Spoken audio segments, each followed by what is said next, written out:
Welcome. I am Melissa, and I'm thrilled to be here with Heidi Bai, our in-house marketing automation specialist, who's been deep in the weeds with dealers, helping them fine-tune their systems and actually see results. Today's session is all about automation fixes dealers need to drive sales in 2025. Not a teardown, but a tune-up. Because the truth is, most of you already have the tools you need. You just need a better strategy to make them work for you. We know also that a lot of folks are feeling stuck. Maybe your automation isn't delivering, or you're just not sure where to start, but you're not alone. That's exactly why we're here today. Just a few housekeeping items before we get started. Your cameras are off, you will be muted, but please drop your questions in the Q&A or even use the chat. It's located at the bottom of your screen. We'll get to all those questions, I know, Heidi, at the end, time permitting. And also thanks to a lot of you who submitted questions in advance. Those were great. So I know Heidi and I will cover those throughout the session today.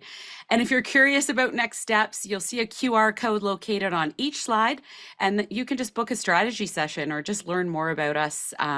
So yeah, let's just jump right in. All right, here's a quick snapshot of just a few of our amazing client-facing team members. You may be wondering where Heidi's mug is in this pic, but stay tuned, Heidi. We'll get you in there soon enough. But this is what we're all about. You focus on running your business, and we'll handle the marketing side of things. We love what we do, and we'd love the chance to help you do what you do best. All right, Aaron Dick, some of you may know him on the call. Our VCMO was just at the MTA and CDA owners meeting this week, just yesterday, actually, in Chicago. And he spoke on the next gen of lead gen. And that's the heart of what we're all chasing, right? At the end of the day, it's not just about having automation, it's about using it to drive real leads, real conversations, and real revenue. And that's the perfect setup for where we're headed next. Okay, you may be wondering, who is Heidi anyway? You heard me mention she's been inside a lot of dealerships, and she really has. This is a little resume on Heidi here, but she has spent years deep in the marketing trenches, auditing automation setups, optimizing systems, and helping dealers turn tools they already have into real measurable results. Heidi brings a unique mix of strategy, hands-on experience, and a serious knack for spotting the small tweaks that make a huge difference. Heidi, we're really excited to have you here today to share some of those insights with us. So welcome. Thank you. I've been yapping so much, so welcome. Okay, we got a great question. I mentioned we got questions in advance. So one of the questions we had, was how are marketing leaders supposed to compete or implement AI when bots are already in every part of the process? And honestly, it is a fair question. AI is everywhere, right? Content is being generated faster than ever, but so is the scrutiny. Look at the headlines here on this slide. 50% of consumers can detect AI generated content. 50%. Google's cracking down on AI heavy pages, and YouTube is just tightening the screws on its rules as well. So let's be real. We've all seen the content, right? Tons of emojis, dramatic dashes, or sentences that just don't sound like anything, a human would say. And the message is clear that just using AI isn't enough. If we're not vetting it, shaping it, and humanizing the output, it's not going to stand out or it is going to stand out, but not in a good way, right, Heidi? And so today I know we're going to be talking about how to use automation and AI intentionally to create those real conversations, real leads, and real impact. All right, before we get too deep, here's a quick look at where we're headed. We're going to keep it focused, actionable, and just touch on the key areas that will help you get more from your automation and drive those sales impacts in 2025. So why automation does matter in 2025. 7 proven automations driving sales. And I know, Heidi, you've got a bonus one in there. Field insights. What's working? What's not? And so we'll just hit some FAQs and Q&A there at the end. But before we dive in, we want to engage you here and hear what you have to say. So we're just going to jump right into a poll. So the poll is, how confident are you in your current marketing automation setup? Very confident, somewhat confident, not confident at all, or what is automation? So Heidi, where do you think our audience is going to vote today or land on this? My guess is that we'll see people mostly in the somewhat confident category. I think a lot of us are still figuring things out, realizing we haven't fully tapped into the extent to which automation can transform our businesses. But most of us have at least some automation in place. Okay, well, let's look at those results right here. 13% say they're very confident. Was that you, Heidi? And then, It was? 25% say they're somewhat. 13 not confident at all, and 50% what is automation. So there we go. I think we've got some good opportunity on this call today.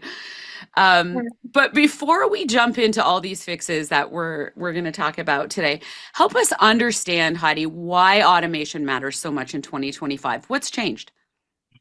Yeah, so I really think is what's changed is the pace and pressure. Mm, So in 2025, buyers expect instant personalized responses, and reps are stretched thinner than ever.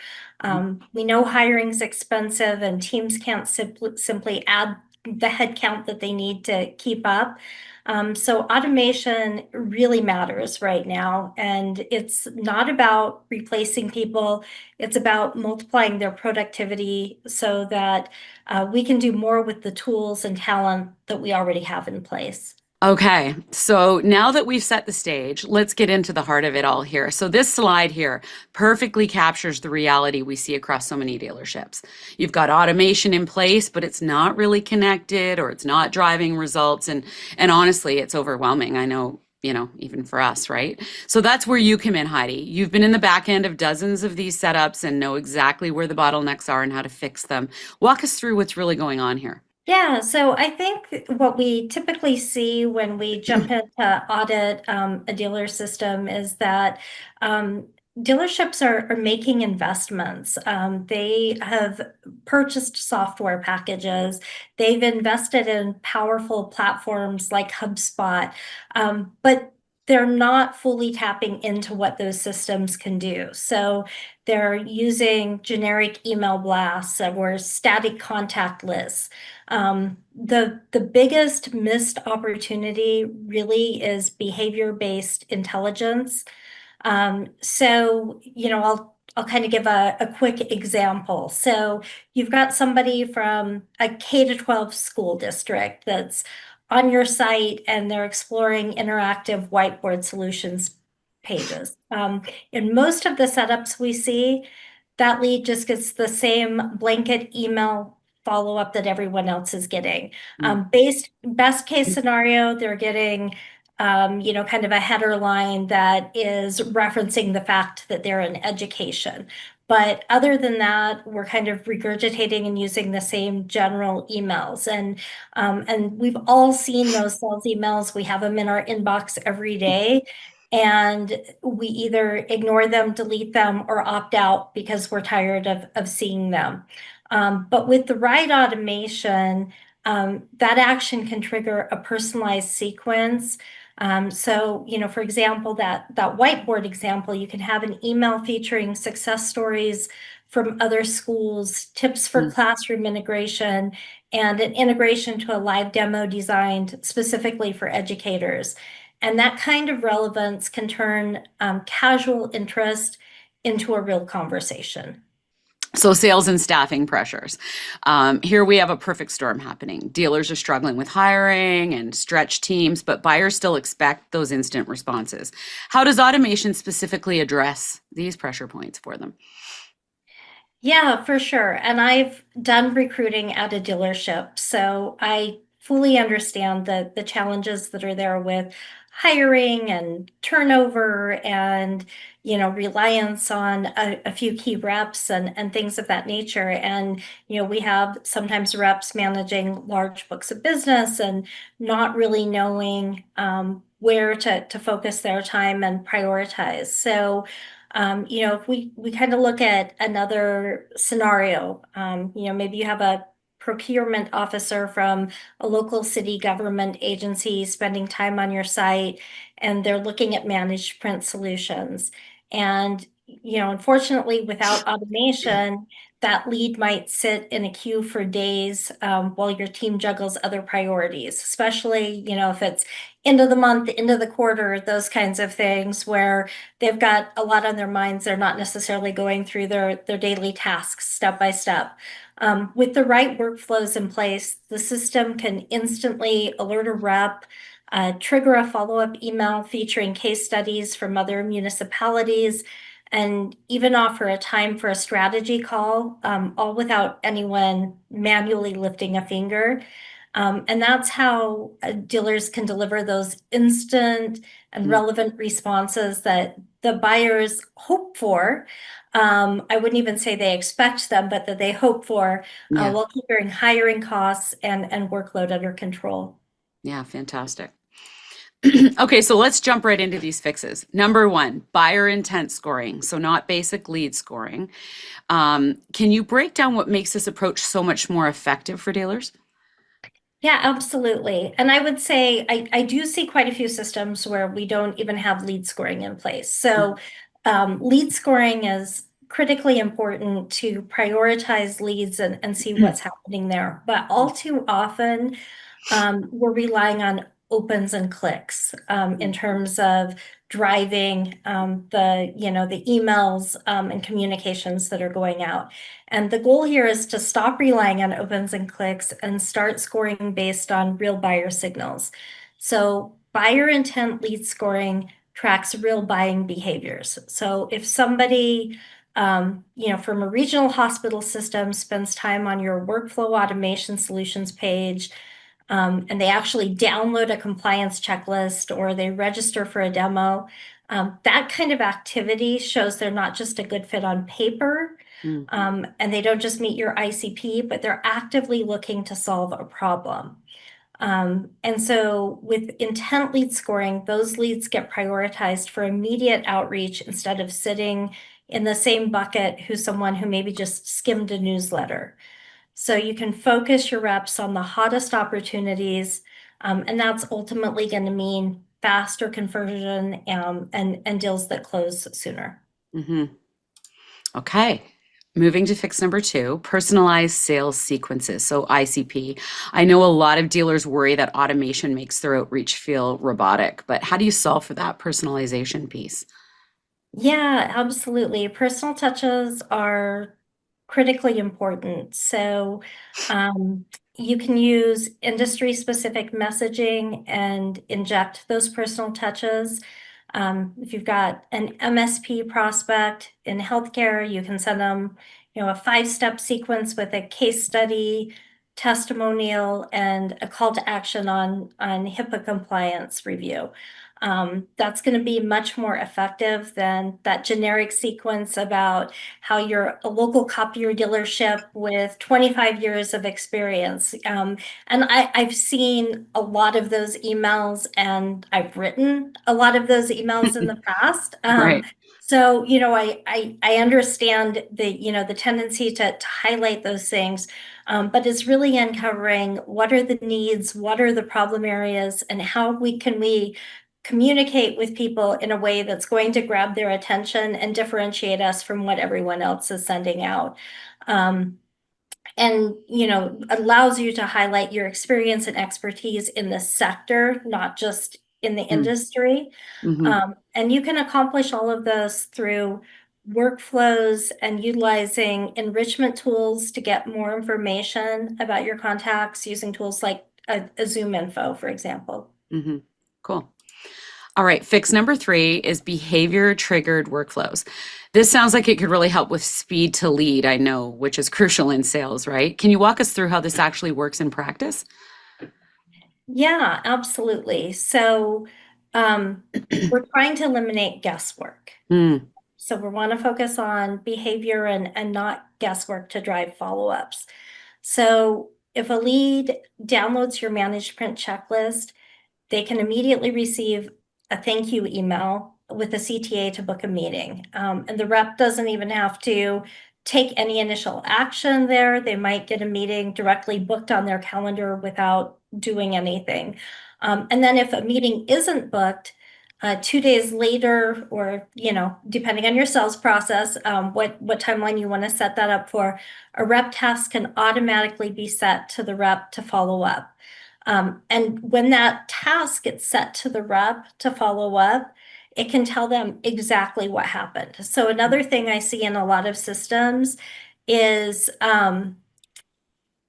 you know, lead visited website call. Mm. And there's no more information. But if you know specifically that they downloaded a managed print checklist, then your reps can also be trained on how to handle that conversation. And they're not just calling like, hey, I see your visit, you visited our website. How can I Right. help you out? They can have a very meaningful conversation with that contact. So it's also setting up those alerts along with the messaging so that the rep has enough information that they can be trained and go prepared into those conversations. All right. Fix number 4, real-time activity alerts. I imagine this could be a game changer for busy sales reps, similar to that personalization piece there. How do you set this up so it's helpful and not just more noise in their day? Yeah, absolutely. So as a sales rep, again, you've got a book of business to manage. You've got deals that you think are potentially going to close. It's end of the month. You're, under a lot of pressure.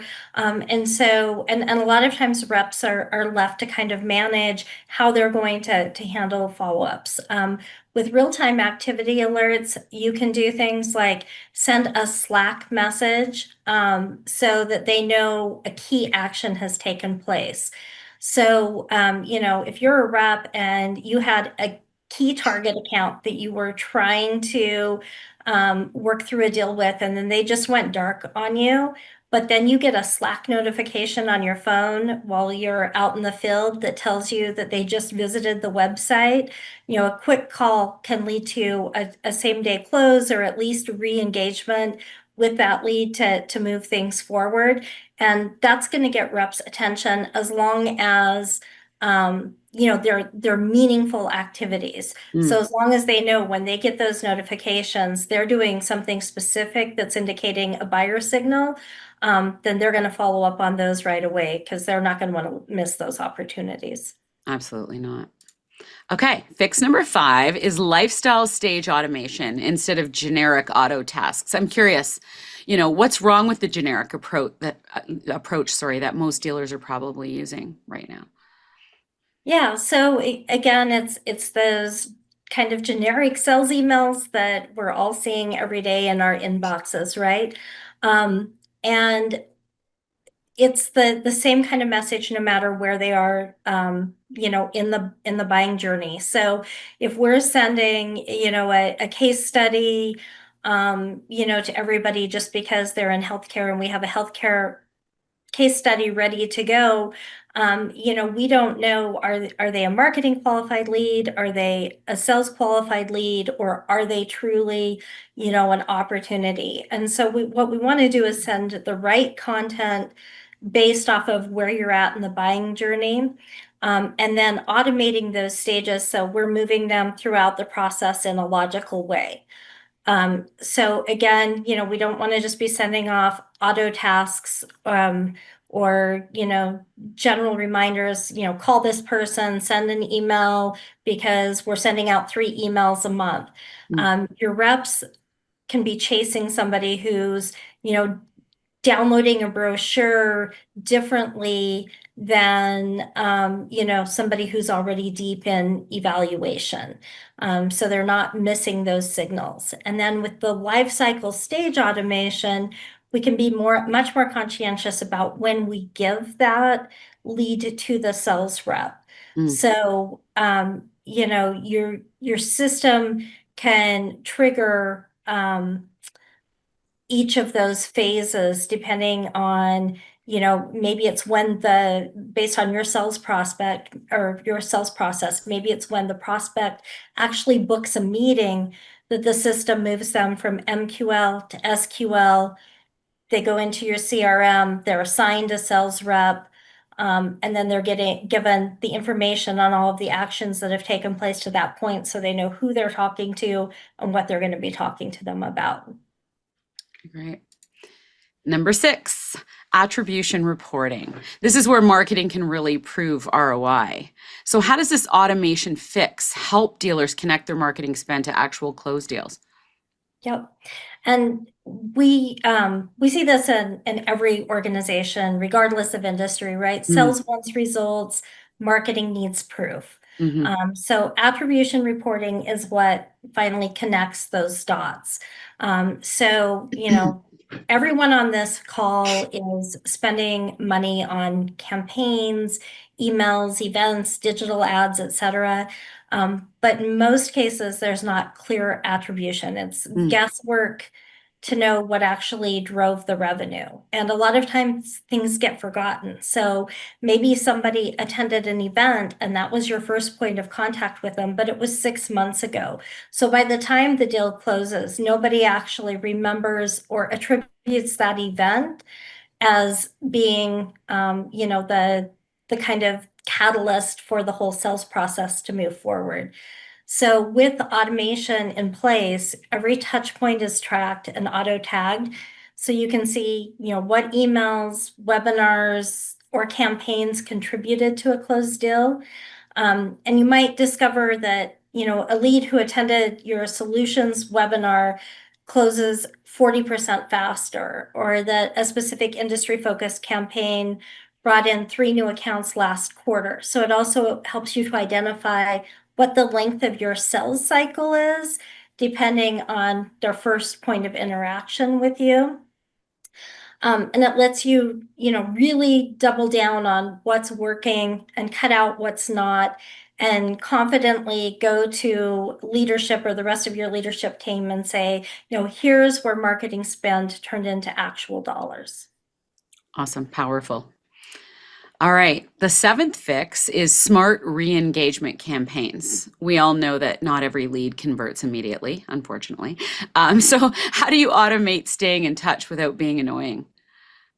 Yeah, and through these automations, this is where smart re-engagement kind of really earns its name, right? The key is letting automation work with intent signals instead of just hammering people with those generic emails. Mm. So, somebody comes in from a regional hospital and looks at your device maintenance solutions, months ago, but they never moved forward. You don't want to just keep sending them the same old sales pitch or adding them into the same cadence of marketing emails. Instead, you want to set up a drip campaign that triggers only when there's fresh activity. So, for example, if they come back in and they revisit your site or open a new piece of content, then you can send them a case study or a new incentive or an invite to a webinar specific to their industry. That way you can stay top of mind and add value each time they're interacting with you, Mm. and avoid just becoming more noise in their inbox, which eventually, They'll they're go they're away. probably going to delete or opt out of. Yeah. Yeah, yeah, for sure. Okay, we promised a bonus. So the bonus one here is post-sale follow-up. This is often where dealers drop the ball, isn't it? Like, I think we see that. How can automation help capture those referrals and reviews? Yeah, and it is where we see people drop the ball a lot. And it's just because sales reps are busy and they've got a quota to hit. So Mhm. once the sale closes, the focus shifts onto the next deal. And the kind of valuable post-sale touch points get forgotten. There are a couple of key stats on this slide. Mhm. Only 11% of salespeople ever ask for referrals, and 91% of customers say they're willing to provide a referral if asked. And this is where these automations can really help you. So, if you deliver a device, a week later, the system can automatically send a friendly check-in email, followed by a prompt to leave a review or make a quick referral request. And then a month later, you might send an onboarding tip or an invitation to a user group or webinar. And then it's all happening in the background. So reps don't have to remember every step, but the customer still feels engaged and cared for. And then those small touches can unlock those things like the testimonials, the referrals, and the upsell conversations without really adding to anyone's workload. Heidi, you've implemented these across multiple dealerships. What are the real world results you're seeing? Which of these automations typically shows the fastest ROI? Like, what are we seeing working here? Yeah, I think the good news is the results are exciting. Hmm. And I think that the reality that I would also point out is that, this doesn't all happen overnight. There Hmm. are a lot of steps and strategy that go into how you're going to implement this. But we're seeing reps engaging much faster with those revisit alerts, things like those Slack notifications, Hmm. and behavior triggered follow-ups. And that does help to shorten the sales cycle. And we can, track how much that's being shortened and what those results are if we have the automations in place and have the right dashboards connected. Cell sequences with personalization are, consistently increasing reply rates. We've seen that up into double digits. And then in terms of fastest ROI, I do think it's those real-time activity alerts and behavior triggered workflows that tend to show the most impact almost immediately. Okay, so where automations fall flat, let's talk about this flip side here. You mentioned some common failures. What should dealers avoid when they're setting these up? Yeah, so this is a big one. And I have a lot of conversations with dealerships where you have somebody or maybe a portion of the leadership team that knows that there needs to be automation in place and they're really excited about it. And they'll make the investment, like I said, in these awesome solutions like a HubSpot and then not fully optimize them, or the rest of the leadership team isn't on board, or you have sales reps that never get fully trained or fully buy in. And one of the common things I hear when I'm talking with dealerships is that, this is all great. We can probably implement it for our new reps, but our legacy reps, they've been here forever. They have their processes. They're never going to change. They're not going to do this.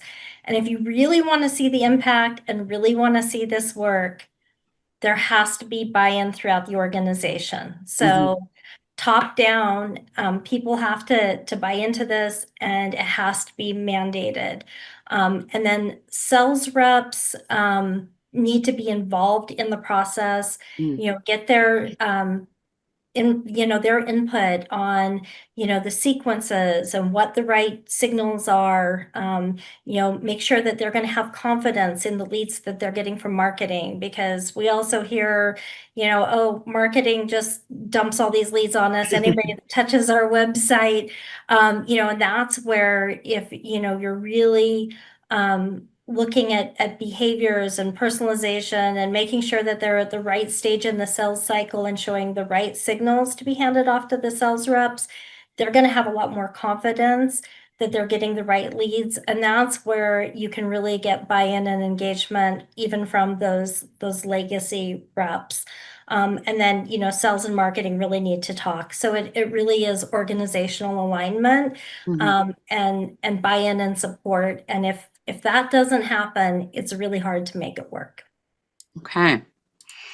So Heidi, thank you so much. This has been super valuable. But before we jump into Q&A, do you have any quick words of encouragement for dealers who might be feeling a little overwhelmed? Yeah, I You I know? do. I would say, everything doesn't have to happen at once. Mm, And regardless of what your tech stack is, there are things that you can be doing. So, it's really on a case by case basis, looking at, what your CRM is, what your full tech stack is, what can be implemented, and you can ease into it. It mm, takes a lot of time to put all of this in place and to get sure. it right. If it didn't, you wouldn't have all that clutter in your inbox. You'd have, Exactly. great messaging, and you wouldn't have all of those, random sales calls that you just delete before you even listen to them, because there'd be much more meaningful content out there. So there's still a lot of opportunity to get it right and be ahead of a lot of other businesses and competitors that you're seeing out there. But it is time to step into automation and to start optimizing it. so that you're on that path. 100%. I love that. If you had to pick one automation that every dealer should implement first, what would it be? Yeah, easily, I think it'd be the behavior triggered follow-ups, simple to implement and see results almost immediately. Awesome. That's a simple but powerful place to be in. All right. So we do have a couple audience questions, and I know we're right a little minute over here. So, Heidi, we're just going to ask you to follow up with those folks that have asked those questions. So thank you so much for asking. And as you exit the session today, you'll see a short survey. If you'd like a copy of our automation blueprint, you can see it here on the screen. It's basically what Heidi's covered today. I think you'll find it really impactful. Just click the box on the survey. It won't take you any time at all, and we'll send that to you. Second, if you're ready to start talking strategy, scan the QR code, and you'll hit our managed services page as well, but it's also in the survey. We'd love to chat with you. And like I said, we'll get back to you on those questions asked. So thank you so much. Thank you, Heidi. It was excellent today. And thank you all for attending. We appreciate your time so much, and we hope you found this helpful. Have a great day, everybody.